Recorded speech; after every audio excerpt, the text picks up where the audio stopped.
Hello everyone, फिर से स्वागत है आप सभी का मिस्टर एंड मिसेस बनिया चैनल पर। आज हम रिएक्शन करने वाले हैं खूनी मंडे की जो वीडियो है द क्लाउन एपिसोड 3। और मेरे चैनल पे बहुत सारी और भी वीडियोस पड़ी हैं, तो वो जाके जरा एक बार ना खोलो मेरे चैनल को, स्क्रॉल करो, लाइक करो, सब्सक्राइब करो, सब कुछ करो। हाँ, एक बार मेरी डिस्क्रिप्शन पढ़ लो, सब कुछ पढ़ो, एक बार देखो ध्यान से। तुम लोग चैनल को प्रॉपर ध्यान से देखते हो, बस वीडियो आ जाती है, नोटिफिकेशन आती है तो क्लिक कर देते हो, कभी तो कर देते हो, कभी तो नहीं। एक बार मेरे चैनल पे जो लोगो आ रहा है ना, लोगो पे क्लिक करो, मेरा चैनल खुलेगा, फिर वीडियोस में जाओ और वीडियोस को देखो जरा डाउन करके। 200 वीडियोस लगभग हो चुकी हैं, तो जाके देखो। तो अगर तुमने अभी तक चैनल को सब्सक्राइब नहीं करा है तो यहाँ पे आ रहा होगा, सब्सक्राइब कर लो और नोटिफिकेशन बेल को करके दबा देना, ठीक है। और लाइक तो कर ही दो। जितने भी लोग देख रहे हैं, मैं देखना चाहता हूँ अगर इस वीडियो पे व्यू आते हैं 200 या 400 या 500 या 1000, तो 1000 बंदे आते हैं, 1000 बंदे लाइक करें ना, अगर मैं मान जाऊंगा। क्या बोला तूने? नहीं, पहले क्या बोला? जाके इलाज कराओ अपना। ज्यादा टाइम खराब नहीं करेंगे, वीडियो को करते हैं चल।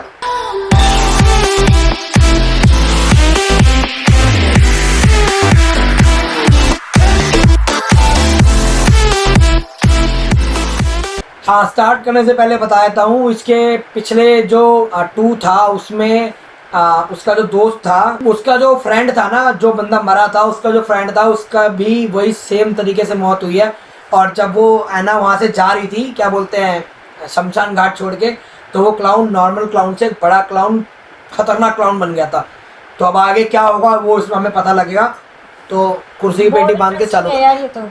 एक लंबे इंतजार के बाद खूनी मंडे टीम ने लॉन्च कर दिया है अपना सुपर कूल मर्चेंडाइज। तो खूनी मंडे फैमिली, जल्दी से वीडियो के नीचे मर्च शेल्फ चेकआउट करो और अपनी फेवरेट मर्चेंडाइज बाय करके बनो खूनी मंडे आर्मी का पार्ट। फर्स्ट 500 बायर्स के लिए स्पेशल डिस्काउंट्स भी हैं। Check discount code in the description. कोई नहीं, हमारा वो हो जाएगा तो हम भी मर्च डाल लेंगे कभी। क्या हो गया, तुम लोग सपोर्ट ही नहीं करते। लेकिन पिछले एपिसोड में आपने सुना कि रॉबिन के भयानक मर्डर की खबर पूरे बैरक टाउन में फैल जाती है। उसके अगले दिन ही जॉनी नाम के एक और टीनेजर की भी एक दर्दनाक मौत हो जाती है। पूरे बैरक टाउन में दहशत का माहौल बन जाता है। इन सब के बीच ऐना स्कूल से वापस घर नहीं आती। मेगन बहुत परेशान हो जाती है और स्टीव को ऐना को ढूंढने के लिए कहती है। बहुत ढूंढने के बाद ऐना मुंह पर जोकर वाले मेकअप के साथ एक ग्रेवयार्ड में मिलती है। इसी के साथ पुलिस को एक बहुत बड़ा ब्रेक थ्रू मिलता है। अब आगे भाई सर, एक क्लाउन के बारे में कुछ इन्फॉर्मेशन मिली है। I think you should see it. Gerald conference room में आया तो उसने देखा कि स्क्रीन पर कुछ फोटोज प्रोजेक्ट हो रही थीं। उन्हें देखकर जेराल्ड शॉक्ड हो गया। सर, आज से करीब 10 साल पहले पुलिस ने जेम्स नाम के एक सीरियल किलर को अपनी कस्टडी में लिया था। जेम्स अपने प्रोफेशन से एक क्लाउन था और उसने अपनी पूरी सर्कस टीम के हर एक इंसान को एक एक करके मार डाला था। कुल मिलाकर उसने 12 मर्डर्स किए थे।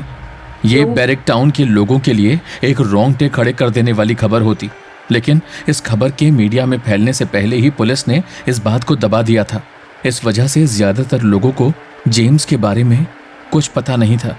जेम्स मेंटली अनस्टेबल था, इसलिए उसे बैरक टाउन के मेंटल असाइलम में रखा गया था। चौंका देने वाली बात यह थी कि हर एक आदमी जो जेम्स के हाथों मरा था, उसके चेहरे पर हूबहू वैसे ही क्लाउन का मेकअप था, जैसा आज 10 साल बाद रॉबिन और जॉनी के चेहरे पर पाया गया था। Bloody hell, let's go get him. Sir, एक बात और, इससे पहले कि उस पर कुछ कानूनी कार्रवाई हो पाती या उसके मोटिव्स का पता चल पाता, जेम्स ने मेंटल असाइलम के अंदर ही सुसाइड कर ली थी। फिर मार कौन रहा है? फिर ऐसे कैसे हो सकता है?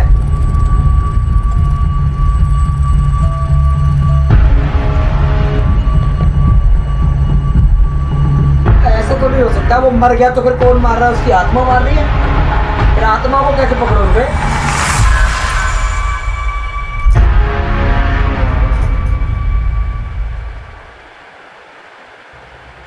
उस रात जब ऑफिसर जेराल्ड को जेम्स के बारे में पता चला तो उसके दिमाग में बस एक सवाल था कि जेम्स मर चुका था तो अब ये सब कौन कर रहा है?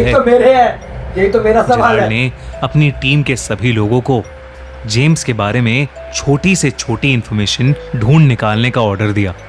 साथ ही जेराल्ड ने बैरिक टाउन के कमिश्नर से स्पेशल ऑर्डर्स लेकर पूरे बैरिक टाउन में सिक्योरिटी फोर्स को और बढ़वा दिया था। अब जगह जगह पुलिस की नाकाबंदी हो गई थी। शहर में जो कुछ भी हो रहा था उससे सभी लोग डरे हुए थे। एना के पेरेंट्स मेगन और स्टीव भी पिछली रात हुए इंसिडेंट से काफी डिस्टर्ब थे। उन्होंने जब एना से पूछा कि वो कल रात उस ग्रेवयार्ड पता के ही नहीं अंदर होगा कैसे कुछ। पहुंची, तो एना के पास कोई जवाब नहीं था। एना की बिगड़ती मेंटल हालत देख एना की मॉम मेगन ने उसे एक थेरेपिस्ट के पास ले जाने का फैसला किया। डॉक्टर रीटा बैरिक टाउन की एक रेनाउंड चाइल्ड थेरेपिस्ट थी। वैसे तो वो उस दिन छुट्टी पर थी, पर एना के पेरेंट्स की स्पेशल रिक्वेस्ट पर उन्होंने एना को अपने होम क्लिनिक पर ही बुला लिया था।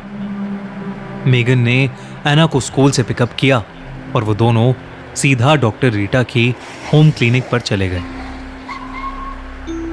वो बुड्ढा भी जब वो साथ में वहां है। पहुंचे तो एना ने अपने हाथ में वो क्लाउन डॉल ली हुई थी। हाँ, मैं तो देखा ही नहीं। मेगन ने एना को वो क्लाउन डॉल अंदर ले जाने से मना कर दिया और उस डॉल को वापस गाड़ी में रखकर वो दोनों अंदर चले गए।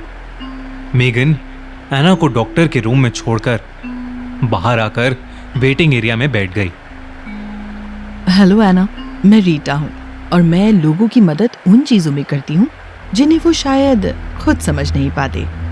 क्या तुम मुझसे शेयर करना चाहोगी कि तुम उस ग्रेवयार्ड में क्यों गई थी? एना ने डॉक्टर की तरफ आंख उठाकर भी नहीं देखा। वो बस चुपचाप बैठी जमीन को देखती रही। डॉक्टर रीटा फिर से एना से बात करने की कोशिश करने लगी। एना, तुम मुझसे कोई भी बात कर सकती हो, मुझे अपना दोस्त समझ सकती हो। स्कूल में तुम्हें कोई परेशान तो नहीं करता? डॉक्टर का ये सवाल सुनते ही शांत बैठी एना की आंखें बड़ी हो गईं। उसने डॉक्टर रीटा को देखा और उसके चेहरे पर हल्की सी हंसी आ गई। एना बोली, करते थे कुछ सीनियर्स, पर अब नहीं करेंगे। देखो एना, मैं समझती हूँ कि तुम्हारी एज में कभी कभी तुम अकेला भी महसूस कर सकती हो, पर आपसे किसने कहा कि मैं अकेली हूँ? डॉक्टर रीटा की एना से बात करने की सभी कोशिशें बेकार हो रही थीं। कुछ देर और ट्राई करने के बाद डॉक्टर रीटा ने एना को एक चॉकलेट दी और उसे बाहर भेजकर मेगन को अंदर बुला लिया। वो दोनों आपस में बात करने लगे, लेकिन रूम का दरवाजा हल्का सा खुला हुआ था। अंदर हो रही सारी बातें एना को भी सुनाई दे रही थीं। मैंने कुछ मेडिसिन प्रिस्क्राइब की हैं, बाकी डरने की कोई बात नहीं है, वो जल्दी ही ठीक हो जाएगी। डॉक्टर रीटा की इस बात को सुनकर एना को शायद बिल्कुल भी अच्छा नहीं लगा था, पर वो कुछ बोली नहीं और चुपचाप अपनी मॉम मेगन के साथ जाकर कार में बैठ गई। कार की बैक सीट पर उसकी एक क्लाउन डॉल पड़ी थी। जब एना की नज़र कार के रियर व्यू मिरर पर पड़ी तो उसे ऐसा लगा कि जैसे वो डॉल एना को ही देख रही हो और उससे कुछ कहना चाह रही हो।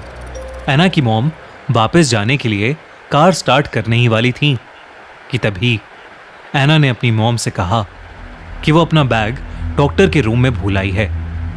एना कार से उतरी, बैक सीट से अपनी क्लाउन डॉल उठाई और उसने अपनी मॉम को बोला कि वो बस अभी आ रही है।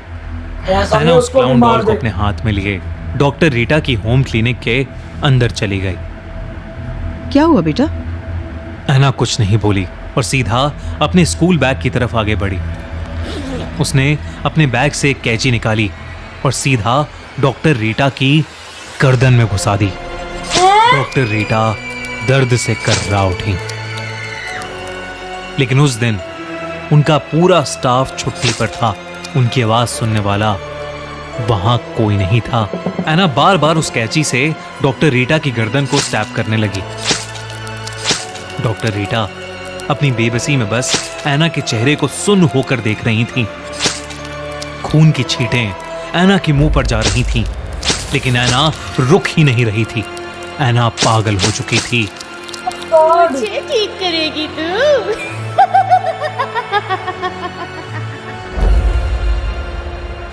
कुछ ही देर बाद एना अपना बैग अपने पीछे लटकाए और वो क्लाउन डॉल हाथों में पकड़े क्लिनिक के बाहर आई और सीधा आकर गाड़ी में बैठ गई। वो भी साफ है इस उसे पर। देखकर ऐसा लग रहा था जैसे कुछ हुआ ही ना हो। हुआ ही नहीं हो। उसके चेहरे या कपड़ों पर खून की एक भी छींट नहीं थी तो बस चेहरे पर एक बड़ी सी स्माइल।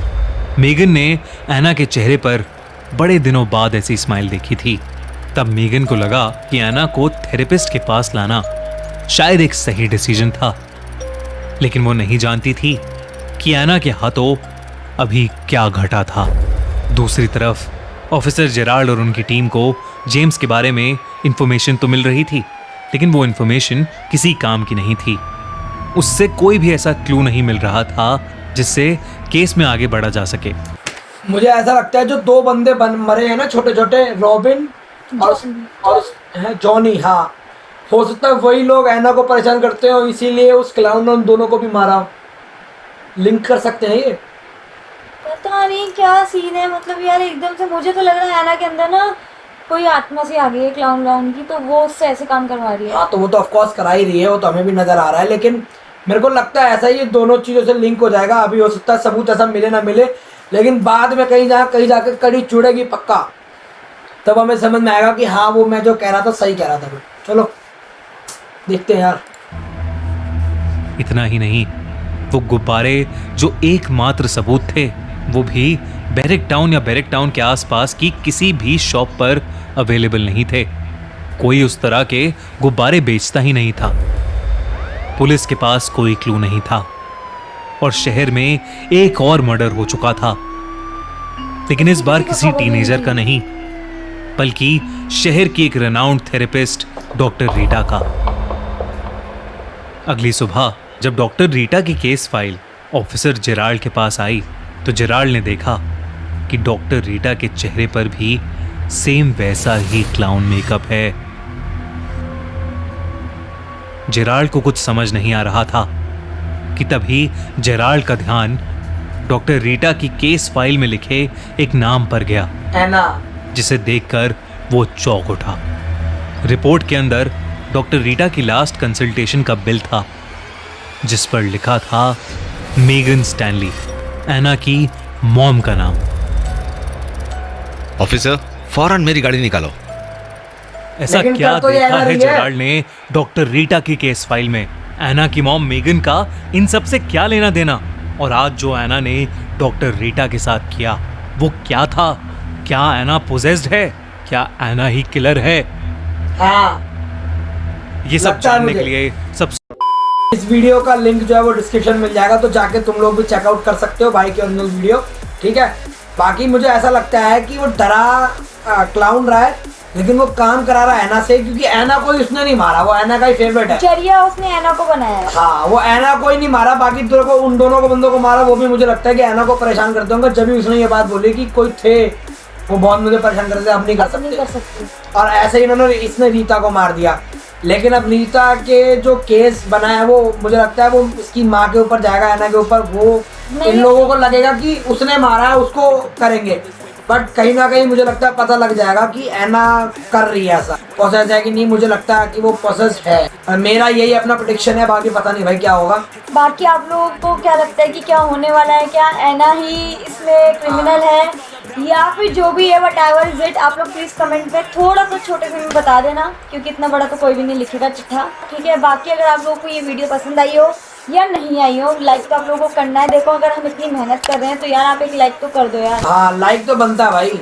और साथ ही साथ अगर आपने अभी तक हमारे इंस्टाग्राम पर फॉलो नहीं किया है तो आपको यहाँ पे इंस्टाग्राम का वो मिल जाएगा, और इंस्टाग्राम का लिंक आपको डिस्क्रिप्शन में मिल जाएगा, तो प्लीज़ उस पर भी जाकर के फॉलो कर सकते हैं। चैनल को सब्सक्राइब नहीं किया तो प्लीज़ चैनल को सब्सक्राइब कर लें। तो फिर मिलते हैं इन द नेक्स्ट वीडियो, तब तक के लिए पीस आउट।